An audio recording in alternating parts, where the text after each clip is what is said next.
Order is going to be CTBT politics.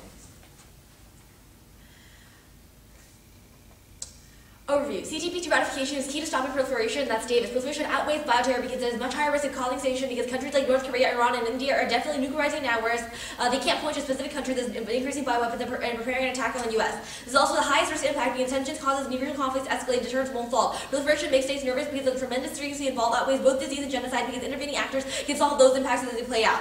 Bush 4. India would be as an experience preventing their use of using them. They lack a nuclear doctrine and reliable decision-making system that is targeting information. Any emerging nuclear weapon they say would likely experience this as they work to develop the nuclear weapons. They might choose to deploy or force to deploy the nuclear weapons before they have all the issues sufficiently worked out that simple command structure would not be actually prevent the accidental unauthorized use and the fact that increase these risks. And a nuclear war would also shrink viruses because there are more points of access available to terrorists. Mueller 8. A world populated by many nuclear weapons poses grave danger of regional conflict, escalating nuclear level, nuclear terrorist threats on scant historical evidence and seriously naive nuclear uses trigger catalytic war, nuclear power, drawing them into tolerate regional conflicts, more points of access available to terrorists.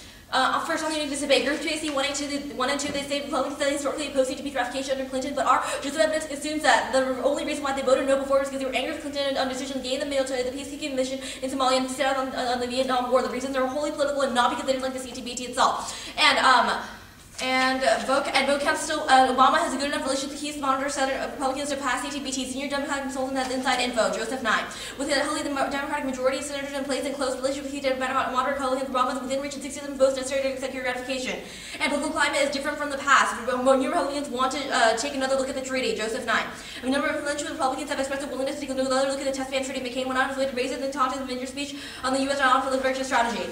And changes to global geopolitics create new incentive for Republicans to support the CTBT. Handling 9. Much has changed. The monetary system has grown to $1 billion in a worldwide network, and the U.S. weapons stockpile has been certified reliable since the 1990s. The Senate has changed as well. The 60-vote Democratic majority, some influential Republican voices choose to support the treaty. The fact that the president made top priority means it's going to get a lot more attention from American public than it did last time. And on the internal link debate, Group 2AC 3 and 4, the only internal link card read by both sides of political capital and our Joseph card is very explicit that CTBT ratification will require lots of it and that is zero sum. And political capital will determine the debate of CTBT. Kimball 8. Winning over acceptable senators and massing two-thirds majority will take strong commitment and so political capital. One factor working in favor of CTBT ratification, the fact that the Senate is different. On the link charts, Group 2AC 5 and 6, our low-key link card is miles better than their link chart card. First, their card isn't even talking about their app, it's talking about enforcing immigration laws and immigration reform. Secondly, it doesn't matter if the Democrats support their plan because all Democrats would ratify the CTBT anyway. All that matters is winning over Republicans, and our link card specifically indicates that both Republicans and Democrats do not support health care for immigrants. Our link evidence is based on a clear criticism where an empirical reform bill was introduced in the past and bipartisan opposition quashed all hope of reform and continues to make a divisive issue. This means that just bringing it up in the Senate causes political capital and triggers the link because it's so controversial. Business Week 9. This year, the recession affected foreign workers that found deeply trouble due to the economy is likely the central role of Washington senators and political opinions to say bad politics even discuss immigration reform at a time in America facing such serious economic challenges. And this doesn't mean it doesn't matter. This means it doesn't matter which constituent group they're maybe popular with. It's clearly not the right time to bring it up. Off 2AC7, our link is predicated off immigration, which is a key dividing issue. It doesn't matter if he's spending on other social services when it's not even talking about healthcare. And off 2AC8, he still has the capital card from yesterday and is written by a credible political analyst, O'Neill 615. This resembles the backburning of issues. Issues has been delayed out of fear that could be divisive. He has been willing to delay action that could distract or mandate. He has carefully avoided the potential to blow up that the broader agenda is not worth political capital to try. The census is one illustration of selective approach Obama is taking to strip out carefully and prioritize. And off 2AC9, there's no more. Winners feel denied, even though Obama got the stimulus bill, doesn't make passive universal health care any easier. And winners lose. The next vote is against the president, Man 93. Senators voted prior to order. The vote to state second, loyalty at third of the president. The bad news is that once the president gets the vote, the in the state is cast. The next vote to show their independence from the administration, and the next vote to show that I'm independent.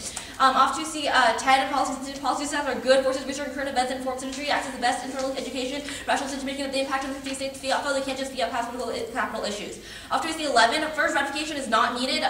Provisional enforcement solves the Michitalk June 4th. State parties could convene and agree that the treaty would enter into force on a provisional basis without ratification by the 44 annexed nations and on legal decision but practical decision and using these verification and monitoring systems. The text of document and enforced member states could agree to act as it did. And new certification solves of the country, the AP May 26th. CTBT passage time set dominoes toppling from Beijing and New Delhi and beyond. New example will be defining any testing and ban on cap on new weapons, halt proliferation, and give nuclear states more confidence to negotiate reduction in Indonesia is showing positive signs of ratification. China withheld ratification because the U.S. did. CTBT ratified by China might induce the Indian domino to follow suit. Pakistan's response to CTBT depends on India.